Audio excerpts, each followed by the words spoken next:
Hello dear students, welcome to my channel study with Anu Kirti. आज मैं आप लोगों के लिए लेके आई हूँ एनालॉग इलेक्ट्रॉनिक्स का वन शॉट वीडियो, जिस पे हम हर यूनिट में से इंपॉर्टेंट क्वेश्चंस को कवर करेंगे। और उन वो जो क्वेश्चंस है वो आपकी प्रीवियसली आरजीपीवी एग्जाम में पूछे गए हैं, है ना। तो चलिए देखते हैं last minute revision of analog electronics. तो सबसे पहले हम रेक्टिफायर की बात कर रहे हैं यूनिट फर्स्ट में। यहाँ पर जो आपका रेक्टिफायर सर्किट होता है, बेसिकली रेक्टिफायर करता क्या है? Rectifier is a device which is use to convert AC to DC. जो आपका एसी से डीसी में कन्वर्ट करेगा उसको हम कहते हैं रेक्टिफायर। रेक्टिफायर बेसिकली क्या करता है? यहाँ पर एसी वोल्टेज को पल्सेटिंग डीसी वोल्टेज में कन्वर्ट करता है। रेक्टिफायर आपके दो टाइप में क्लासिफाइड होता है, हाफ वेव और फुल वेव रेक्टिफायर।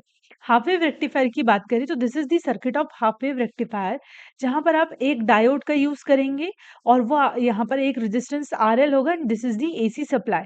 तो this is the circuit of half wave rectifier. Basically half wave rectifier में कितने डायोड यूज होते हैं? That is the one diode.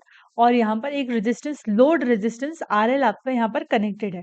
और जो डायोड होता है वो आपका सीरीज में एसी सप्लाई के साथ कनेक्टेड है। तो ये आपका इनपुट वोल्टेज यहाँ पर होगा and this is the output voltage V out. So this is the waveform of half wave rectifier. यहाँ पर हमने एक साइनसॉइडल वेवफॉर्म दिया है। तो दिस इज साइनसॉइडल वेव। ठीक है, यहाँ पर 0 पाई 2 पाई और 3 पाई है, दिस इज टी। क्लियर। और जो मैक्सिमम वोल्टेज है VM is what? VM is the maximum voltage. Clear. और हम बोल सकते हैं ये जो आपका है vertical line, this is the V in, जो कि आपका है इनपुट वोल्टेज। अब हाफ वेव रेक्टिफायर में क्या होता है? ये सिर्फ पॉजिटिव साइकिल में ही काम करता है। This is the positive cycle, this is negative, this is again positive cycle. तो हाफ वेव रेक्टिफायर में एक ही डायोड आपका यूज हो रहा है। तो जब आपका ये पॉजिटिव और ये नेगेटिव होगा तभी ये डायोड कंडक्ट कर पाएगा। और नेगेटिव साइकिल पे जब यहाँ पर आपका नेगेटिव होगा पॉजिटिव, तो ये एज अ रिवर्स बायस की तरह एक्ट करेगा, ये आपका कंडक्ट नहीं करेगा। तो जो आपका हाफ वेव रेक्टिफायर होता है ये सिर्फ आपका पॉजिटिव साइकिल में ही कंडक्ट करता है। देखिए, जब आप इसको पॉजिटिव यहाँ देंगे, यहाँ पर नेगेटिव देंगे, तब ये यहाँ पर आपका कंडक्शन स्टार्ट करेगा और it act as a forward bias. Clear. तो ये वेवफॉर्म आपका बता रहा है कि ये सिर्फ पॉजिटिव साइकिल में ही हमें इसकी वेवफॉर्म मिल पाएगी। नेगेटिव साइकिल में एज अ रिवर्स बायस की तरह ये एक्ट करेगा। क्लियर। जो आप सेकंड वेवफॉर्म देख रहे हैं, यहाँ आपका आउटपुट वोल्टेज है, यहाँ पर हमें इनपुट वोल्टेज मिला and this is what? This is the output voltage V out. और यहाँ पर जो करंट मिल रहा है that is the load current I L. ये आपका कर्व है ना। और ये हमने कहाँ से कहाँ तक लिया? 0 से पाई, पाई से 2 पाई, 2 पाई से 3 पाई। अब ये अगर इस डायोड की बात करें तो यहाँ पर हम लोग सिर्फ सिंगल डायोड सीरीज में लोड के साथ कनेक्ट कर रहे हैं और लोड रजिस्टर क्या है आपका? R L. तो clear, single diode in series with load resistor R L. और यहाँ पर हम 50 हर्ट्ज की इनपुट सप्लाई दे रहे हैं हाफ वेव रेक्टिफायर में। अब इसकी वर्किंग की अगर बात कर रहे हैं हम लोग, तो इस पे हम क्या करते हैं? बेसिकली सेपरेटली हम पॉजिटिव और नेगेटिव साइकिल दोनों को एनालिसिस करते हैं। एसी इनपुट वोल्टेज में पॉजिटिव और नेगेटिव साइकिल हम लोग दोनों देते हैं। पॉजिटिव साइकिल में क्या होगा? पॉजिटिव साइकिल में आपका जो डायोड है, दिस इज दी डायोड, है ना। जब आप इस पे पॉजिटिव साइकिल देंगे तो यहाँ पर आपका पॉजिटिव अगर होगा, यहाँ पर एज अ नेगेटिव अगर होगा, तो ये एज अ फॉरवर्ड बायस की तरह काम करेगा और it act as a short circuit. Forward bias में आपका डायोड क्या हो जाता है? डायोड आपका शॉर्ट सर्किट हो जाता है। क्लियर। तो ये आपका कंडक्शन स्टार्ट कर देगा and it conducts for all instantaneous voltage greater than the offset voltage. मतलब ये कंडक्शन स्टार्ट करेगा, यहाँ से करंट फ्लो स्टार्ट हो जाएगा। आप ये लिख सकते हैं कि during conduction diode is forward biased and during forward biased जो डायोड होता है वो शॉर्ट सर्किट की तरह बिहेव करता है और इस पे करंट आपका फ्लो होता है। जब आपका करंट फ्लो होगा तो ऑब्वियसली आपका वोल्टेज भी प्रोड्यूस होगा। और ये कितने वोल्टेज के लिए प्रोड्यूस करेगा? Greater than the offset voltage. मतलब यहाँ पर ये जो कंडक्ट करेगा जिन वोल्टेजेस के लिए, वो 0.7 for silicon and 0.3 for germanium voltage से ज्यादा होनी चाहिए। क्लियर। अब हम नेगेटिव साइकिल की बात कर रहे हैं, तो नेगेटिव साइकिल में जो डायोड है, दिस इज दी डायोड। और यहाँ पर अगर आप नेगेटिव अप्लाई करते हैं, दिस इज दी पॉजिटिव, ये आपका रिवर्स बायस की तरह काम करेगा। और रिवर्स बायस में डायोड एज अ आपका ओपन सर्किट की तरह बिहेव करता है। तो जब ये ओपन हो जाएगा तो यहाँ से करंट आपका फ्लो नहीं कर पाएगा और यहाँ से आपका जो डायोड है वो कंडक्ट भी नहीं करेगा। तो आपका नेगेटिव साइकिल में डायोड कैसे एक्ट करता है? As a reverse bias. तो इसमें से जो डायोड का करंट है वो भी आपका जीरो हो गया। डायोड का जो वोल्टेज है वो भी क्या हो गया आपका 0। अगर हम इसी रेक्टिफायर जो आपका हाफ वेव रेक्टिफायर है जिस पे आप एक डायोड को यूज कर रहे हैं, अगर इसको आप ट्रांसफार्मर के साथ कपल कर देंगे, ये देखिए ये ट्रांसफार्मर आपका लगा हुआ है, यहाँ पर आपका एसी इनपुट सप्लाई है, एंड ये पूरा सर्किट आपका हाफ वेव रेक्टिफायर का, this is the diode, this is the load resistor RL। तो यहाँ पर जो आपका ट्रांसफार्मर का प्राइमरी साइड का जो वोल्टेज होगा this is V1, secondary side का आपका जो वोल्टेज होगा दैट इज द V2, और दोनों के बीच में जो टर्न रेशियो होगा N1 N2। क्लियर। अब यहाँ पर हम इसके इक्वेशंस जो आपको पूछे जाते हैं हाफ वेव रेक्टिफायर में, 2025 में भी ये क्वेश्चन आपको पूछा गया है कि average value of load voltage and load current को फाइंड आउट करना है। तो जो यहाँ पर आपका वोल्टेज है, वोल्टेज आपका साइनसॉइडल वेव है, तो साइनसॉइडल वोल्टेज का वेव का जो वोल्टेज होता है it is equal to Vm sine omega t. Sinusoidal voltage का आपका कितना होता है voltage, Vm sine omega t. और अगर ओमेगा टी की जगह आप थीटा मानते हैं तो यहाँ पर हम लिख सकते हैं Vm साइन थीटा। क्लियर। तो जो वोल्टेज मिला हमें क्या मिला, Vm साइन थीटा। Vm यहाँ पर क्या है आपका maximum value of AC voltage output, maximum value कहाँ का, एसी वोल्टेज आउटपुट का। Im आपका maximum current, M represent the current, तो maximum value of current Vd क्या है, that is the DC voltage, या हम बोल सकते हैं डीसी वैल्यू क्या होती है आपकी एवरेज वैल्यू भी होती है, तो Vd is the DC value of output voltage, और DIDC क्या है, DC value of load current. तो जो यहाँ से आपका फॉर्मूला बनता है that is the VDC under होता है equal to area under the curve over full cycle upon में जो भी आपका बेस होगा। अब क्या है आपका area under the curve over full cycle, तो यहाँ पर जो आपका एरिया रहेगा दैट इज फ्रॉम 0 टू पाई। कैसे 0 टू पाई, आप यहाँ पर वेवफॉर्म देख पा रहे हैं, इस पे कितना एरिया आ रहा है आपका 0 से लेके पाई तक, है ना, तो इसलिए हमने एरिया कितना आएगा आपका 0 से pi into V into d theta मानते हैं, और अपन में जो बेस होगा आपका, मतलब एक साइकिल आपका कितने का है, एक साइकिल आपका 0 पाई और 2 पाई, तो वन साइकिल जो बेस होगा दैट इज दी 2 पाई। यहाँ से अगर आप वैल्यू को कैलकुलेट करते हैं तो 1 अपॉन में 2 पाई आपका आ गया, and this is the integration from 0 to pi, और V का वैल्यू कितना है Vm sine theta into d theta, यहाँ से आपका आ गया। Vm इज ऑल्सो कॉन्स्टेंट, तो इसको हम क्या करेंगे, VDC की वैल्यू क्या हो जाएगी आपकी, Vm हमने बाहर निकाले बिकॉज ऑफ कॉन्स्टेंट, अपॉन में 2 पाई, और यहाँ पर आप इंटीग्रेट करोगे साइन थीटा को। साइन थीटा का इंटीग्रेशन क्या होता है, that is the minus cos theta. जब आप साइन थीटा को इंटीग्रेट करेंगे तो आपका क्या आ जाएगा, माइनस कॉस थीटा, कहाँ से कहाँ तक, पाई टू 0। और इस पे अगर आप वैल्यू को पुट ऑन करते हैं तो यहाँ पर हमें आपको क्या मिल जाएगा, that is cos minus cos theta pi. यहाँ पर आप वैल्यू को पुट ऑन करेंगे, सो यहाँ पर हमने upper limit minus lower limit किया, कॉस पाई की वैल्यू आपकी -1 होती है, तो -1, और ये माइनस क्या हो जाएगा आपका +1 हो गया, कॉस पाई की वैल्यू कितनी होती है आपके पास, दैट इज -1, और यहाँ से कॉस 0 कितना आ गया आपका, दैट इज 1, तो यहाँ पर आपका माइनस माइनस प्लस हो जाएगा, तो यहाँ पर आपका क्या मिला, 2Vm अपॉन में 2 पाई, तो यहाँ से 2 से 2 कैंसिल, तो आपका जो यहाँ पर VDC आप इसको लिखिएगा, VDC की वैल्यू कितनी हो जाएगी, Vm अपॉन में पाई, या फिर इसको हम अगर वैल्यू को सॉल्व करेंगे तो 0.318 Vm, 1 अपॉन में पाई को अगर आप सॉल्व करेंगे तो 0.318, ये याद होना चाहिए आपको, वैल्यू VDC की कितनी हो गई, 0.318, या Vm अपॉन में pi, that is the average value of half wave rectifier कितना हो जाएगा, Vm अपॉन में पाई। इस तरह से आप वेवफॉर्म के थ्रू भी बना सकते हैं क्योंकि हाफ वेव रेक्टिफायर पे आपको लिखने के लिए भी आता है, तो दिस इज दी वेवफॉर्म, ये आपका सिर्फ पॉजिटिव साइकिल में वर्क कर रहा है, तो यहाँ पर जो आपको मैक्सिमम वोल्टेज मिलेगा वो कितना मिलेगा, 0.318 Vm, और सेम आपको करंट भी आप निकालेंगे तो जो आपको IDC मिलेगा, IDC भी क्या मिलेगा आपको, Im अपॉन में पाई, इसको आप अगेन सॉल्व करेंगे तो 0.318 Im, तो यहाँ पर आपका ये लोड करंट और ये आपका मैक्सिमम वोल्टेज, तो लोड करंट की वैल्यू भी कितनी मिल गई, 0.318 Im। क्लियर। अब इसका जो पीक इनवर्स वोल्टेज होता है that is equal to Vm, तो हाफ वेव रेक्टिफायर का PIV कितना होता है, Vm। अब हम बात कर रहे हैं फुल वेव रेक्टिफायर की, तो full wave rectifier this is the circuit of full wave, यहाँ पर आपका इनपुट वोल्टेज होगा and this is the output voltage. ये आप देख रहे हैं कि एक साइनसॉइडल वेव है, this is the input voltage, और ये आपका क्या है, that is the maximum voltage जिसको आप Vm कह रहे हैं, है ना। और यहाँ पर जो आपको फुल वेव रेक्टिफायर मिलेगा वो पॉजिटिव और नेगेटिव साइकिल दोनों में वर्क करेगा। तो जो आपको वेवफॉर्म मिलेगा वो आपको कंटिन्यू मिलेगा। तो इसको आप अलग से भी जैसे हमने हाफ वेव रेक्टिफायर में बनाया वैसे भी आप बना सकते हैं। इसको आप इसके नीचे भी ड्रॉ कर सकते हैं। क्लियर? अब हम देखते हैं फुल वेव रेक्टिफायर आपका क्या है, ये पॉजिटिव साइकिल और नेगेटिव साइकिल दोनों के लिए कंडक्ट करता है। और जो आपका फुल वेव रेक्टिफायर होता है वो 2 पार्ट में आपका डिवाइड होता है। It is of 2 types. Basically first one is centre taped और सेकंड को आप बोलते हैं ब्रिज रेक्टिफायर। क्लियर? सबसे पहले हम सेंटर टेप रेक्टिफायर के बारे में बात कर रहे हैं। Centre tap full wave rectifier में क्या होता है, यहाँ पर आपके 2 डायोड यूज़ होते हैं। फुल वेव रेक्टिफायर आपका है that is the centre tap में हम लोग कितने डायोड यूज़ कर रहे हैं, 2 डायोड्स का यूज़ कर रहे हैं।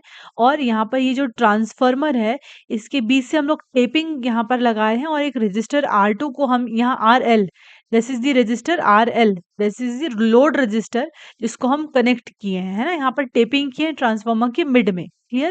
तो यहाँ पर आपने 2 डायोड्स का यूज़ किया है D1 और D2। और ये जो D1 के अक्रॉस जो वोल्टेज है दिस इज दी Vs और यहाँ पर का वोल्टेज क्या होगा आपका अगेन Vs और Vs क्या होगा आपका Vs/2। क्लियर? और ये this is the AC input voltage supply. Primary side का आपका वोल्टेज V1 होगा और सेकेंडरी साइड को हमने Vs से डिनोट किया है। क्लियर? अब इस सर्किट के बारे में जानते हैं। सेंटर टेप में आपके 2 डायोड्स यूज़ हो रहे हैं D1 और D2। क्लियर? और ये जो डायोड होते हैं ये कहाँ पर कनेक्टेड होते हैं, centre taped secondary winding of the transformer. Basically जो 2 डायोड्स हैं ये ट्रांसफार्मर के सेकेंडरी साइड में टेपिंग के पॉइंट से ये ज्वाइंट होता है। क्लियर? और इस पे जो हम इनपुट सप्लाई कहाँ पर अप्लाइड करेंगे that is on the primary winding of the transformer. तो आप लिख सकते हैं कि इनपुट सिग्नल इज अप्लाइड कहाँ पर, to the primary winding of the transformer. Clear? अब जो वोल्टेज है सेंटर टेपिंग का तो वो वोल्टेज आपका क्या हो जाएगा, that is Vs equal to Vs/2, क्योंकि हम लोग यहाँ पर टेपिंग कर रहे हैं, डिवाइड कर रहे हैं। तो Vs इक्वल टू क्या हो जाएगा, Vs/2। अब इसके वर्किंग के बारे में जानते हैं। ये पॉजिटिव और नेगेटिव दोनों साइकिल में वर्क करेगा। अब अगर हम पॉजिटिव साइकिल की बात करें तो ये आपका पॉजिटिव साइकिल हमने यहाँ पर दिया, this is the positive and negative. Clear? तो पॉजिटिव साइकिल में क्या होता है, ये जो पोलैरिटी आप सबसे पहले देख लीजिए। यहाँ पर ये पॉजिटिव नेगेटिव, यहाँ पर भी positive negative and this is positive and negative. अब जब ये आपका पॉजिटिव यहाँ पर अप्लाई होगा तो ये डायोड तो आपका फॉरवर्ड बायस्ड हो जाएगा। That means diode D1 is forward biased. But अगर इस पोलैरिटी की बात करें तो यहाँ से आपका ये इस पॉइंट पे आपका नेगेटिव जा रहा है। दैट मीन्स जो डायोड D2 है वो आपका कैसे एक्ट हो जाएगा, एज अ रिवर्स बायस। तो पॉजिटिव हाफ साइकिल में आपका D1 forward and D2 reverse. So positive half cycle में आपका D1 ही कंडक्ट करेगा during all positive half cycle और D2 आपका क्या हो जाएगा, ऑफ। क्लियर? अब negative half cycle of centre tape की बात कर रहे हैं तो नेगेटिव हाफ साइकिल में पोलैरिटी देखिएगा, negative positive, negative positive, negative positive. यहाँ पर पॉजिटिव में आपका क्या था, सब आपका पॉजिटिव नेगेटिव था। क्लियर? अब देख रहे हैं जब आपका नेगेटिव हाफ साइकिल की बात हो रही है, दिस इज ए नेगेटिव, आप यहाँ पर वेवफॉर्म बना रहे हैं, ये आपका नेगेटिव साइकिल है। अब देखिए नेगेटिव हाफ साइकिल में ये जो डायोड D1 है ना, डायोड जो D1 है ये आपका यहाँ पर नेगेटिव अप्लाई हो रहा है। दैट मीन्स D1 आपका कैसे एक्ट करेगा, एज अ रिवर्स बायस, और ये आपका कंडक्ट नहीं करेगा। D1 आपका क्या हो जाएगा, ऑफ। बट अगर हम इस डायोड D2 की बात करें तो इसके यहाँ इस टर्मिनल में क्या सप्लाई आ रहा है, पॉजिटिव। दैट मीन्स D2 आपका क्या हो जाएगा, फॉरवर्ड बायस्ड। ये आपका शॉर्ट सर्किट हो जाएगा। डायोड D2 जब फॉरवर्ड बायस्ड होता है तो क्या होता है आपका शॉर्ट सर्किट और करंट आपका क्या होता है, flow, and it produces the voltage. तो आपका नेगेटिव हाफ साइकिल की बात करें तो इस पे आपका डायोड D2 आपका कंडक्ट कर रहा है और ये कंडक्ट करेगा some current through load resistor RL। तो जो आपका वेवफॉर्म बनेगा दिस इज द वेवफॉर्म, ये पॉजिटिव का है ये नेगेटिव का, and this is the waveform of centre tap full wave rectifier. Clear? Same as full wave rectifier के जैसे ही है आपका यहाँ पर। अब हम इसकी एवरेज वैल्यू और output value of load current की बात करेंगे। एवरेज वैल्यू किसका, आउटपुट वोल्टेज का और लोड करंट का। सबसे पहली चीज Vm क्या है आपका, मैक्सिमम वैल्यू। कहीं पर भी आपको ये पूरा आप डिराइव कर दीजिएगा इसको। Vs क्या है आपका, RMS value of voltage. Im is the maximum value of the load current. VDC क्या है, average value of the voltage, and IDC is the average value of current. जहां पर भी आपका DC लग गया that is the average value, जहां पर भी आपका M लगा that is the maximum value, और S क्या है आपका, RMS value of the voltage. यहाँ पर भी आपका फॉर्मूला सेम रहेगा। VDC क्या हो जाएगा, area under the curve upon में बेस। यहाँ पर भी सेम फॉर्मूला, यहाँ पर आपका क्या आएगा, 0 से लेके पाई तक आएगा। वी जो भी आपका था v into d theta upon में क्या आ जाएगा पाई। पाई क्यों? क्योंकि अगर आप वेवफॉर्म देख रहे हैं तो इसका एक साइकिल कहाँ तक पाई, फिर अगेन पाई से 2 पाई, तो जो इसके बीच का डिफरेंस आ रहा है दैट इज दी पाई। तो बेस साइकिल कितना हो जाएगा आपका इसका यहाँ पर पाई। अब आप इसकी वैल्यू को पुट ऑन कर रहे हैं दैट इज 0 टू पाई, और v का वैल्यू कितना है आपका vm sine theta into d theta upon में क्या आ जाएगा आपका होल टोटल पाई। ये होल टोटल आपका है। अब यहाँ से आप 1/पाई को कॉमन ले लीजिए। अगर आप इसको इंटीग्रेट करेंगे 0 से लेके पाई vm sine theta into d theta, integrate करोगे तो यहाँ पर आपको vm बाहर आ जाएगा, vm इज अ कांस्टेंट। तो साइन थीटा का अगर आप इंटीग्रेशन करते हैं तो ये आपको क्या मिलेगा माइनस कॉस थीटा। तो यहाँ पर हम upper limit minus lower limit करेंगे। कॉस पाई की वैल्यू होती है -1 और कॉस 0 होता है आपका 1। तो यहाँ से जो आपको इक्वेशन मिलेगी वो क्या मिलेगी vm अपॉन में पाई। तो कॉस पाई -1 तो माइनस माइनस क्या हो जाएगा आपका +1। यहाँ पर आपको ऑलरेडी माइनस है और यहाँ पर भी कॉस 0 आपका क्या मिला 1। इसको आप फर्दर सॉल्व करेंगे तो यहाँ पर हमें जो वैल्यू मिलेगा that is the 2 vm upon में पाई। तो आपका जो यहाँ पर vdc का वैल्यू मिला which is equal to v 2 vm upon में पाई। तो ये आपका है और इसको आप फर्दर 2 अपॉन में पाई को सॉल्व करेंगे तो 0.636। वहां पर ध्यान रखिएगा हाफ वेव रेक्टिफायर में कितना था 0.318, यहाँ पर जस्ट डबल 636। तो याद रखिएगा यहाँ 318 है, यहाँ पर आपका 636 vm हो जाएगा। तो this is the average value of the centre tap full wave rectifier. Same अगर vdc निकला तो आपका idc का भी वैल्यू देखिए, यहाँ पर vdc की वैल्यू को हमने पुट कर लिया 0.36 vm। सेम वेवफॉर्म बनाएंगे आउटपुट वोल्टेज का, यहाँ पर आप किसका बनाएंगे लोड करंट का। तो आईडीसी भी आपका सेम निकलेगा। तो आईडीसी का वैल्यू कितना हो जाएगा आपका दैट इज 2 im, यहाँ पर आप im हो जाएगा 2 im अपॉन में पाई, और हम इसको लिख सकते हैं 0.36 im। इस तरह से आप वेवफॉर्म बना सकते हैं। और जो आप यहाँ पर पीआईवी हो जाएगा वो क्या होगा आपका 2 vm। क्लियर। अब फुल वेव ब्रिज रेक्टिफायर के बारे में बात कर रहे हैं।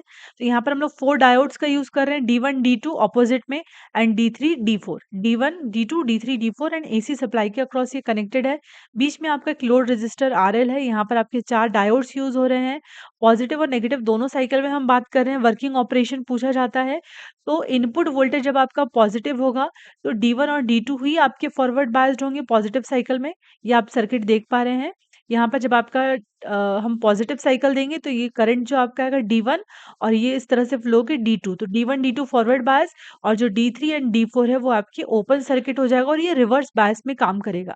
नेगेटिव साइकिल की बात करें, मैंने यहाँ पर ऑलरेडी सर्किट बनाया हुआ, आप भी एग्जाम में बना सकते हैं कि देखिए जब आप नेगेटिव साइकिल देंगे तो ये यहाँ पर तो आपका D1 पॉजिटिव इधर था तो ये आपका क्या हो जाएगा नेगेटिव में, यहाँ पर आपका नेगेटिव मिला तो ये आपका दोनों D1 और D2 रिवर्स बायस, और जो कंडक्ट करेगा नेगेटिव साइकिल में D3 और D4 आपका कंडक्ट करेगा, है ना। तो ये आपका वर्किंग ऑपरेशन रहा। यहाँ से अगर हम average value of output voltage and load current निकालेंगे तो VDC की वैल्यू भी आपकी सेम रहेगी एज सेंटर टेप्ड, जैसे कि आपने निकाला 2 vm बाय में पाई, और इसकी वैल्यू क्या होती है 0.36 vm। और आईडीसी की भी वैल्यू भी सेम रहेगी जो आपने सेंटर टेप में निकाला दैट इज 2 im बाय में पाई और 0.636 im। क्लियर। और मैक्सिमम वोल्टेज आपका हम बोलते हैं वीएम को, और पीआईवी कितना हो जाएगा इसका हो जाएगा पीआईवी वीएम। बस आपका हाफ वेव और आपका जो ब्रिज रेक्टिफायर है इसका वीएम होता है पीआईवी, बट सेंटर टेप का आपका 2 vm होता है। अब हम तीनों में कंपैरिजन देखते हैं हाफ वेव और फुल वेव। दैट मीन्स यहाँ पर भी आपका क्या आ जाएगा हाफ वेव, सेंटर टेप्ड और ब्रिज। नंबर ऑफ डायोड्स की बात कर रहे हैं तो हाफ वेव में एक यूज होता है, सेंटर टेप्ड में आपके 2 और ब्रिज में आपके 4। PIV that is peak inverse voltage की बात कर रहे हैं तो हाफ वेव और ब्रिज में आपके वीएम और वीएम होता है, बट सेंटर टेप्ड में इसकी जो वैल्यू होती है that is the 2 vm। That is VM क्या है आपका मैक्सिमम वोल्टेज। आउटपुट वोल्टेज की बात कर रहे हैं तो यहाँ पर आपका वीएम बाय में पाई आया था जस्ट अभी हमने निकाला, जिसको आप 0.318 vm भी बोलते हैं, और यहाँ पर इसकी वैल्यू क्या है 2 vm बाय में पाई जिसको आप 0.636 vm भी कहते हैं। तो सेंटर टेप और ब्रिज में आपका सेम रहेगा आउटपुट वोल्टेज। रिपल फैक्टर की बात कर रहे हैं तो रिपल फैक्टर का फॉर्मूला होता है under root I R M S upon I D C का होल स्क्वायर -1, जिसको अगर आप यहाँ पर वैल्यू को रखोगे तो यहाँ पर आपका क्या आ जाएगा 1.21 is the ripple factor of half wave. याद होना चाहिए ये 1.21, और ब्रिज और सेंटर टेप में दोनों में आपका सेम रहेगा 0.482 0.482। आरएमएस करंट क्या होता है IM बाय में 2, और अगर आपका सेंटर टेप या ब्रिज में बात करें तो IM बाय में √2। हाफ वेव में आपका कितना आ जाएगा दैट इज IM बाय में 2। रिपल फ्रीक्वेंसी तीनों में बराबर होती है, 2FN, 2FN और 2FN, that is input frequency. FN is what? Input frequency. Efficiency की बात कर रहे हैं तो हाफ वेव का आपका 40% आप मान के चलिएगा, 40.6। और यहाँ पर अगर मैं फुल फुल वेव में ब्रिज और सेंटर टिप्ड की बात कर रही हूँ तो 81.2, जस्ट डबल हो रहा है यहाँ पर, है ना। अब यहाँ पर यूटिलाइजेशन फैक्टर के बारे में भी डिफरेंशिएशन देख लेते हैं तीनों के बीच में। तो यूटिलाइजेशन फैक्टर का फॉर्मूला होता है ट्रांसफार्मर यूटिलाइजेशन फैक्टर का, पीडीसी अपॉन में PAC, that means power on DC upon में पावर ऑन एसी। तो ये आप सॉल्व करेंगे तो आ जाएगा 0.287, यहाँ पर 693 और 812। ये आपको वैल्यूज को याद करना पड़ेगा, 0.287, 693 और 812। क्लियर। अब हम नेक्स्ट क्वेश्चन की ओर जा रहे हैं, that is the most important question, transistor as an amplifier. अब हम नेक्स्ट टॉपिक देख रहे हैं, ट्रांजिस्टर एज एन एम्पलीफायर। यहाँ पर हमने एक एनपीएन ट्रांजिस्टर कंसिडर किया है। एनपीएन मतलब लाइक दैट ट्रांजिस्टर। ठीक है, ये आपका कलेक्टर हो गया, ये आपका एमीटर हो गया और ये आपका क्या हो गया? बेस। तो इस टाइप के ट्रांजिस्टर को हम क्या बोलते हैं? Not pointing in. याद रखने का तरीका, जहां पर ये जो एरो है ये बाहर की तरफ जा रहा है एमीटर से, तो that is the NPN transistor. तो ट्रांजिस्टर एज एन एम्पलीफायर में हम सबसे पहले एक एनपीएन ट्रांजिस्टर को कंसिडर कर रहे हैं। और इस पे हम लोग क्या किए हैं? कॉमन एमीटर कॉन्फ़िगरेशन, ये देखिए आपका कॉमन एमीटर है बेस और कलेक्टर के बीच में। तो this is the common ammeter configuration. जैसे कॉमन एमीटर कॉन्फ़िगरेशन आप कैसे समझेंगे? जैसे कि ये एमीटर है, ये देखिए बेस और ये कलेक्टर दोनों में ये कॉमन है, तो that is the common ammeter configuration. यहाँ पर बेस पे जो रेजिस्टेंस कनेक्टेड है दैट इज दी आरएस, आपका ये सोर्स रेजिस्टेंस है। यहाँ पर एक आपका एसी सप्लाई है दैट इज दी वीएस, जिसको आप सोर्स वोल्टेज कह रहे हैं। And this is the battery वीबीबी। Clear. और जो ये आपका कलेक्टर है, कलेक्टर के अक्रॉस जो रेजिस्टेंस होगा वो आरसी, कलेक्टर रेजिस्टेंस। और यहाँ पर जो आपका वोल्टेज सोर्स होगा that is the VCC. Clear. So this is the circuit diagram of transistor as an amplifier. ये आपको बनाना पड़ेगा। यहाँ पर भी आपका कलेक्टर के अक्रॉस रेजिस्टेंस और ये बैटरी, बेस के अक्रॉस भी रेजिस्टेंस, वोल्टेज सोर्स और बैटरी। तो सबसे पहले आपने क्या किया? एक एनपीएन ट्रांजिस्टर को कंसीडर किया है कॉमन एमीटर कॉन्फ़िगरेशन में। देखिए एमीटर आपका कॉमन है और ये जो सर्किट है कॉमन कॉमन एमीटर एम्पलीफायर भी कहेंगे हम इसको। अब इसके बारे में आगे बात करते हैं। जो वीबीबी है आपका, ये क्या है? Supply forward bias the emitter base junction. ये जो सप्लाई है ये एमीटर और बेस जंक्शन को फॉरवर्ड बायस कर रहा है। क्लियर। ये आप देख रहे हैं पॉजिटिव सप्लाई है। और जो वीसीसी है आपका, दैट इज दी वीसीसी, ये आपका क्या कर रहा है? रिवर्स बायस कर रहा है कलेक्टर बेस जंक्शन। यहाँ पर ये वीसीसी जो है ये नेगेटिव सप्लाई प्रोवाइड कर रहा है, दैट मीन्स कलेक्टर, और बेस जंक्शन को ये रिवर्स बायस करेगा। वीबी क्या करेगा? आपका फॉरवर्ड बायस किसको? एमीटर बेस जंक्शन को। वीसीसी आपका रिवर्स बायस करेगा किसको? आपका यहाँ पर कलेक्टर और बेस जंक्शन को। ये ध्यान रखिएगा। नेक्स्ट अगर बात करें इस टाइप की बाइसिंग जो हम कर रहे हैं, है ना, तो आपका जो ट्रांजिस्टर है वो आपका ऑपरेट किस पे करेगा? एक्टिव रीजन में। अगर इस टाइप की बाइसिंग अगर आप करते हैं तो जो ट्रांजिस्टर होता है वो एक्टिव रीजन में ऑपरेट करता है। जैसे वीबीबी और वीसीसी हमने यहाँ पर बैटरीज को कनेक्ट किया है। अब जो वीएस है, अभी हम जो भी हमने डायग्राम बनाया उसके बारे में हम लोग लिख रहे हैं। वीएस आपका क्या है? Sinusoidal AC input signal source, और इसके पास एक सोर्स रेजिस्टेंस है जिसको आप आर एस कह रहे हैं। क्लियर। और वीएस हमेशा क्या रहेगा? आपका एमीटर बेस जंक्शन को फॉरवर्ड बायस करेगा। जो वीएस आपका सोर्स है, एसी सोर्स है, वो आपका क्या करेगा? एमीटर बेस जंक्शन को ऑलवेज फॉरवर्ड बायस करेगा। This is the VS.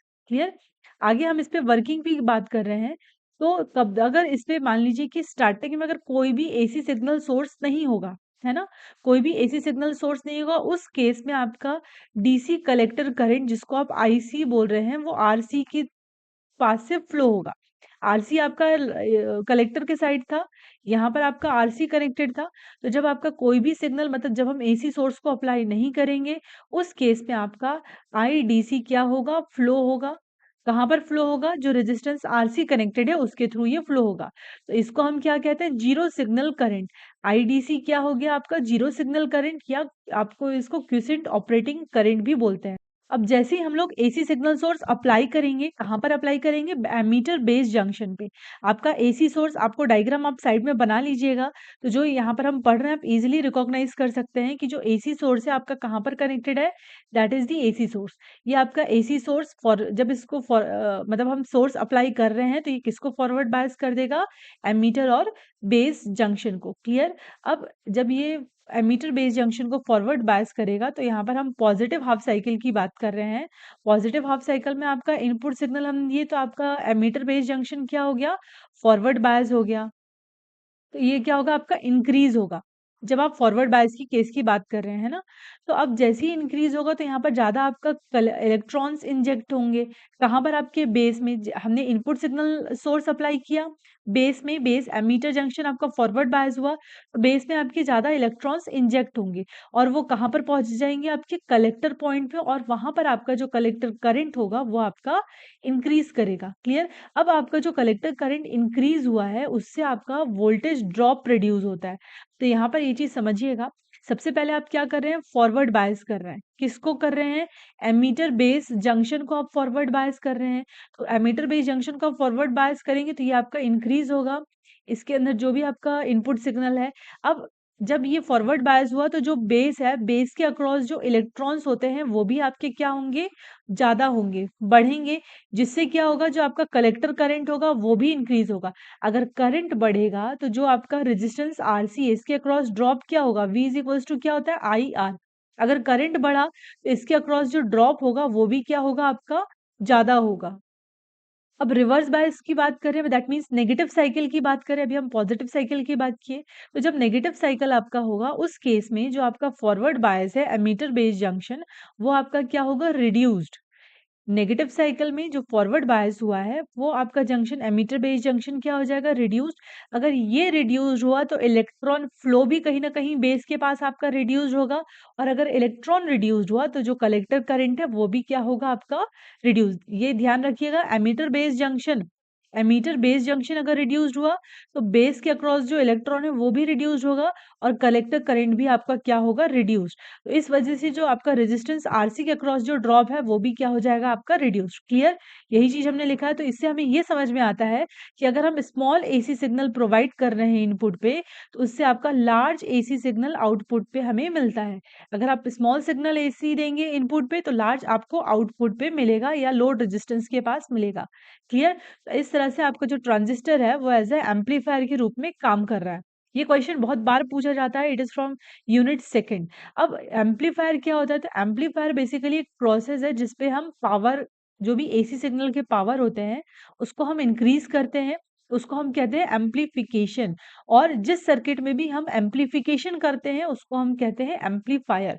Basically amplifier is a process of increasing the power in a circuit. Again from the second unit, thermal run away और thermal stability में आपको short notes पूछे जाते हैं। तो हम सबसे पहले थर्मल रन अवे की बात कर रहे हैं। थर्मल मतलब दैट मीन्स आपके दिमाग में स्ट्राइक कर जाना चाहिए टेम्परेचर। अवे मतलब टेम्परेचर के वजह से कुछ ना कुछ प्रॉब्लम आ रही है ना। अब देखते हैं यहाँ पर जो रिवर्स सेचुरेशन करंट होता है आपका, वो चेंज होता है किसके साथ, टेम्परेचर के साथ। आपका अगर टेम्परेचर चेंज होगा तो जो आपका रिवर्स सैचुरेशन करंट है, ये ध्यान रखिएगा, रिवर्स सैचुरेशन करंट अगर ये चेंज होगा तो आपका रिवर्स सैचुरेशन करंट भी आपका चेंज होगा। और रिवर्स सैचुरेशन करंट अप्रोक्सीमेटली कितना चेंज होता है, doubles for every 10 degree rise in temperature. ये बहुत इंपॉर्टेंट पॉइंट है, doubles for every 10 degree rise in temperature. Clear. तो अब हम यहाँ से बात कर रहे हैं कि इससे आपका क्या होगा। तो आपका अगर रिवर्स सैचुरेशन बढ़ेगा, हर टेम्परेचर मतलब जैसे ही 10 डिग्री टेम्परेचर बढ़ रहा है, रिवर्स सैचुरेशन करंट आपका डबल बढ़ रहा है। ये समझ में आ रहा है आपको। अगर आपका टेम्परेचर 10 डिग्री सेल्सियस बढ़ा तो इसके डबल आपका reverse saturation current just 2 times ये बढ़ जाएगा। अगर ये बढ़ेगा तो transistor as an amplifier act नहीं कर पाएगा, उसको डिफिकल्टी आएगी। क्लियर। तो बेसिकली थर्मल रनअवे से क्या हो रहा है, हम ट्रांजिस्टर को एज एन एम्पलीफायर वर्क नहीं करवा पा रहे हैं। कितना आपका रिवर्स सैचुरेशन करंट बढ़ रहा है ये आपको ध्यान रखना है। इसको आप हाईलाइट करके आपके आरजीपीवी एग्जाम में लिख सकते हैं, doubles for every 10 degree rise in temperature. अब अगर आपका टेम्परेचर बढ़ रहा है, कहाँ पर टेम्परेचर आपका कहाँ पर बढ़ेगा, कलेक्टर बेस जंक्शन में। अगर आपका टेम्परेचर बढ़ रहा है, that is the collector base junction में, अगर हम टेम्परेचर को क्या करें, बढ़ाए, तो इससे आपका लीकेज करंट भी बढ़ेगा। अगर इसका टेम्परेचर इंक्रीज होगा तो जो लीकेज करंट है वो भी क्या होगा, आपका इंक्रीज होगा। क्लियर। टेम्परेचर ऑफ आपका कलेक्टर बेस जंक्शन बढ़ेगा, लीकेज करंट इंक्रीज होगा, तो इससे आपका कलेक्टर करंट भी इंक्रीज होगा। और अगर कलेक्टर करंट आपका इंक्रीज हुआ तो कहीं ना कहीं आपके कलेक्टर बेस जंक्शन में पावर डिसिपेशन बढ़ जाएगा। ये चीज़ आपको यहाँ से शॉर्ट फॉर्म से ध्यान रखिएगा। कलेक्टर बेस का अगर टेम्परेचर बढ़ा, लीकेज करंट बढ़ेगा और कलेक्टर करंट भी बढ़ेगा, और अगर कलेक्टर करंट बढ़ा तो पावर डिसिपेशन होगा, मतलब पावर अननेसेसरी आपका वेस्टेज होगा। क्लियर? तो इससे क्या होगा, जो रेटिंग होगी आपकी ट्रांजिस्टर की वो बढ़ जाएगी। ऑब्वियस आपका यहाँ पर करंट बढ़ रहा है, तो आपका जो रेटिंग होगा वो ट्रांजिस्टर का बढ़ जाएगा, जिस वजह से आपका जो डिवाइस है वो जल जाएगा, बर्न आउट हो जाएगा। तो इसी प्रोसेस को हम कहते हैं थर्मल रनअवे। सो एक कॉमन पॉइंट से अगेन हम समझते हैं थर्मल रनअवे क्या होता है। जब आपका रिवर्स सैचुरेशन करंट बढ़ता है टेम्परेचर के साथ, और उस टेम्परेचर के बढ़ने से कलेक्टर बेस जंक्शन आपका बढ़ता है, लीकेज करंट बढ़ता है एंड करंट आईसी बढ़ता है ना। तो जिस वजह से पावर डिसिपेशन आपका कलेक्टर बेस जंक्शन में होता है और आपका जो ट्रांजिस्टर का रेटिंग बढ़ता है, ट्रांजिस्टर आपका जल जाता है, that is the thermal runaway. इसको आप हटाते कैसे? By using heat sink. ये याद रखिएगा, थर्मल रनअवे को हम कैसे ठीक करते हैं? Heat sink. अब हीट सिंक क्या है?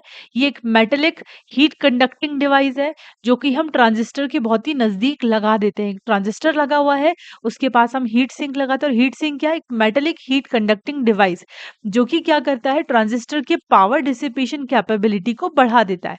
अब ये बहुत कम रेटिंग पे पावर डिसिपेशन नहीं करेगा, तो इसकी पावर डिसिपेशन कैपेबिलिटी को हीट सिंक बढ़ा देगा। क्लियर? और हीट सिंक हम स्मॉल सिग्नल्स के लिए यूज नहीं करते हैं।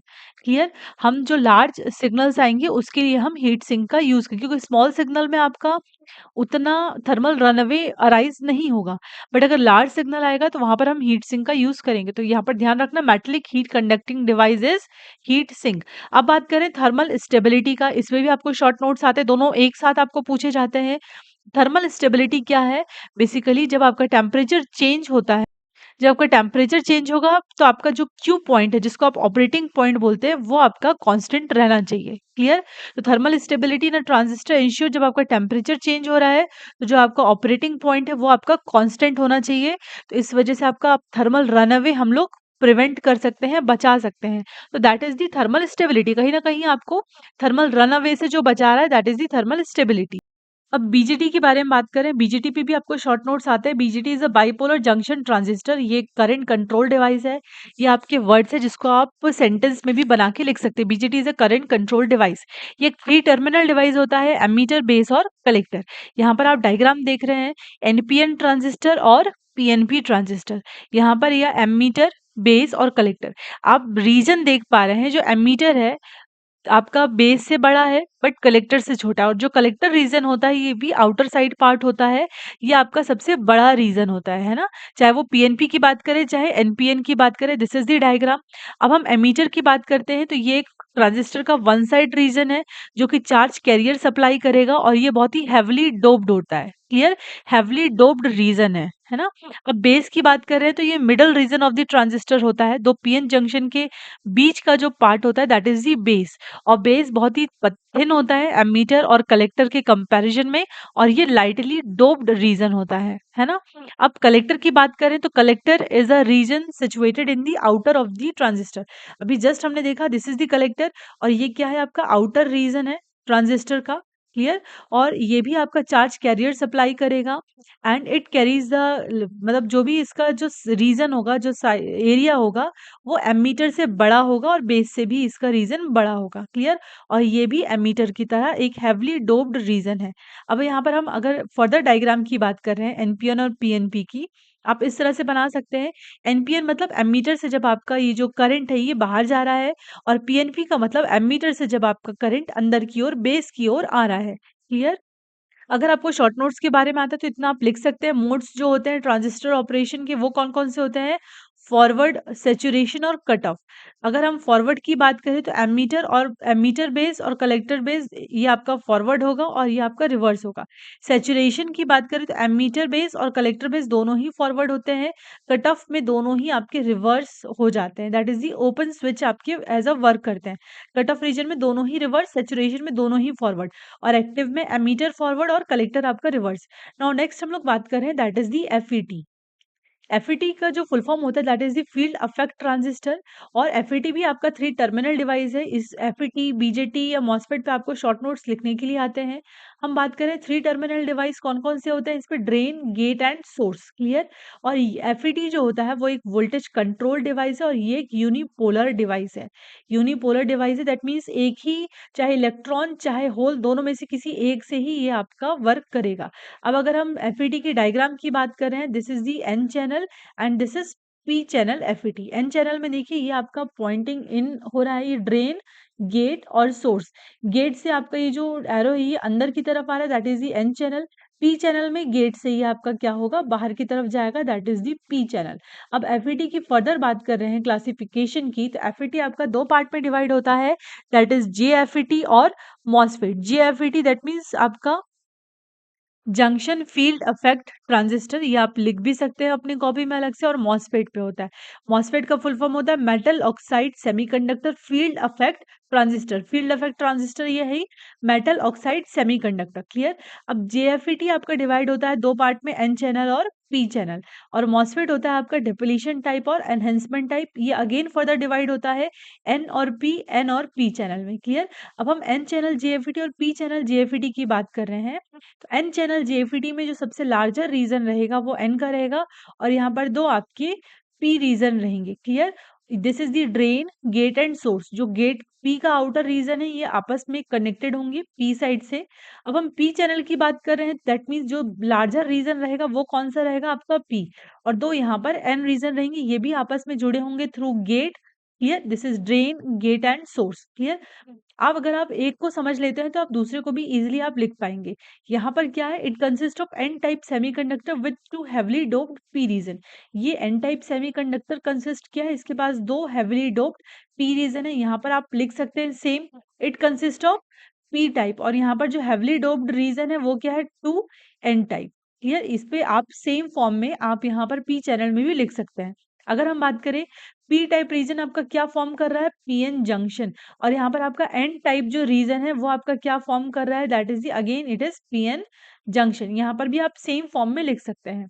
जब आप जब आप ड्रेन और सोर्स टर्मिनल के बीच में आप यहाँ पर वोल्टेज को अप्लाई करेंगे, करंट आपका एन चैनल में फ्लो होगा, है ना? सेम आप यहाँ पर भी इसके ऑपोजिट लिख सकते हैं, क्लियर? जब आप ड्रेन और सोर्स के बीच में वोल्टेज अप्लाई करेंगे, पी चैनल में आपका करंट फ्लो होगा। तो यहाँ से आप जेएफईटी और मतलब पी चैनल जेएफईटी और एन चैनल जेएफईटी के बारे में लिख सकते हैं, क्योंकि इस पे आपको शॉर्ट नोट और वर्किंग प्रिंसिपल के बारे में लिखने के लिए आता है। आप यहाँ से ड्रेन कैरेक्टरिस्टिक्स को बना सकते हैं एफईटी का, ये आप देख पा रहे हैं ड्रेन करंट है, दिस इज ड्रेन करंट। और ये आपका ड्रेन टू सोर्स वोल्टेज, जिसको आप वीडीएस भी कहते हैं, और ये आपका आईडीएसएस हो गया ड्रेन करंट, क्लियर? अब this is the drain characteristics, यहाँ पर आपने ये एक बनाया, ये कैरेक्टरिस्टिक्स से आपका -4 -3 -2 -1, this is VGS. Gate source आपका क्या हो जाएगा, इक्वल टू 0, क्लियर? तो ये आपका कर्व हो गया ड्रेन कैरेक्टरिस्टिक्स का, और ये आपका हो गया ट्रांसफर कैरेक्टरिस्टिक्स का, क्लियर? ये जो आप कर्व देख रहे हैं ये भी आप अपने एग्जामिनेशन में इसको ड्रॉ कर सकते हैं अगर आपको एफईटी लिखने के लिए आता है। एफईटी में आप एन चैनल जेएफईटी और पी चैनल जेएफईटी को भी एक्सप्लेन कर सकते हैं। दिस इज द ग्राफ, ये किस किस के बीच में ड्रॉ होता है, अगेन ड्रेन करंट तो आपका सेम है दोनों में। यहाँ पर वीडीएस था ड्रेन टू सोर्स वोल्टेज, यहाँ पर आपका आएगा VGS gate to source voltage, clear? यहाँ पर ये फॉर्मूला ध्यान रखिएगा, हो सकता है इस पे न्यूमेरिकल आप लोग को पूछ लिया जाए। जो आईडी है वो क्या है आपका, ड्रेन करंट इक्वल टू होता है आईडीएसएस ब्रैकेट में 1 माइनस वीजीएस अपॉन में वीजीएस ऑफ का होल स्क्वायर। ये फॉर्मूला बिल्कुल ध्यान रखिएगा, इस पे न्यूमेरिकल्स पूछे जा सकते हैं। वीजीएस ऑफ आपका किसके बराबर होता है, दैट इज वीजीएस ऑफ आपका जो रहता है it is equal to VP pinch off voltage का स्क्वायर। हम यहाँ पर एक न्यूमेरिकल देखते हैं। यहाँ पर आपको न्यूमेरिकल पूछा गया कि एन चैनल जेएफईटी है, आईडीएसएस की वैल्यू आपको यहाँ पर गिवन है, वीपी की भी वैल्यू आपको क्वेश्चन में गिवन है ना? अगर आपको वीजीएस ऑफ अगर क्वेश्चन में लिखा रहेगा तो आप वीपी की जगह वीजीएस ऑफ लिख देंगे, बट अगर वीपी दिया रहेगा तो आप यहाँ पर वीपी को मान के आप यहाँ पर फॉर्मूला रखेंगे। आपको यहाँ पर जीएमओ की वैल्यू दी है, ये अभी हमें पता नहीं है। यहाँ पर आपको क्या वैल्यू को डिटरमाइन करना है, ड्रेन करंट, मतलब इस वैल्यू को आपको डिटरमाइन करना है। और किसकी वैल्यू गिवन है, वीजीएस, मतलब ये सारी की वैल्यू आपको क्वेश्चन में गिवन है। आपको सिर्फ अगर ये फॉर्मूला याद है तो आप इजीली इस न्यूमेरिकल को सॉल्व कर सकते हैं। आपको यहाँ पर ड्रेन करंट तो हमने निकाल लिया, यहाँ पर ट्रांस कंडक्टेंस भी पूछा, और ट्रांस कंडक्टेंस का जो फॉर्मूला होता है that is the GM. Transconductance को हम लोग किससे डिनोट करते हैं? जीएम से, which is equal to GMO, जिसकी वैल्यू आपको ऑलरेडी क्वेश्चन में गिवन थी, जीएमओ, और आपका रहेगा 1 माइनस वीजीएस अपॉन में वीपी। यहाँ पर स्क्वायरिंग नहीं होता ट्रांस कंडक्टेंस में, तो फॉर्मूला ध्यान रखिएगा, जीएमओ ब्रैकेट में 1 माइनस वीजीएस अपॉन में वीपी। क्लियर? हमने यहाँ पर एफईटी और बीजेटी में हो सकता है आपको डिफरेंशिएशन पूछा जाए, तो कुछ पॉइंट्स बस मैंने लिखे हैं, आप इसको सेंटेंस में अपने एग्जाम में लिख सकते हैं। एफईटी क्या है? एक यूनिपोलर डिवाइस है, आइदर ये इलेक्ट्रॉन में काम करेगा या होल में काम करेगा। बट बीजेटी बाइपोलर डिवाइस है, यहाँ इलेक्ट्रॉन और होल दोनों ही आपके चार्ज कैरियर्स को कंटेन करेंगे। एफईटी से हम वोल्टेज को कंट्रोल करते हैं, बीजेटी आपका करंट कंट्रोल डिवाइस है। क्लियर? एफईटी में का जो इनपुट रेजिस्टेंस होता है बहुत ही हाई होता है, और यहाँ बीजेटी में क्या होता है? लो। एफईटी आपका कम नॉइज प्रोड्यूस करता है और बीजेटी आपका ज्यादा नॉइज प्रोड्यूस करता है। ये सारे वर्ड्स को आप सेंटेंस में लिख सकते हैं, है ना? ऐसे आप एग्जाम में नहीं लिखेंगे, मार्क्स नहीं मिलेंगे। आप बकायदा लिखेंगे FET produce less noise as compare to BJT. Clear? ये नेगेटिव टेम्परेचर कोफिशिएंट है और बीजेटी आपका पॉजिटिव टेम्परेचर कोफिशिएंट। यहाँ से हमने फर्स्ट और सेकंड यूनिट के कुछ इंपॉर्टेंट क्वेश्चंस के बारे में जाना। डायोड अभी मैंने डिस्कस नहीं किया है, बट फर्स्ट यूनिट में मैंने अपने जितने भी इंपॉर्टेंट क्वेश्चन मैंने एनालॉग इलेक्ट्रॉनिक्स के डाले थे, उन सभी डायोड्स को जरूर आप पढ़ लीजिएगा, उनमें से जरूर क्वेश्चन फ्रेम होते हैं। सो अभी और भी एनालॉग इलेक्ट्रॉनिक्स पे आज ही मैं वीडियो डालने वाली हूँ अबाउट मल्टी वाइब्रेटर पे। So stay updated and thanks for watching study with Anu Kirti.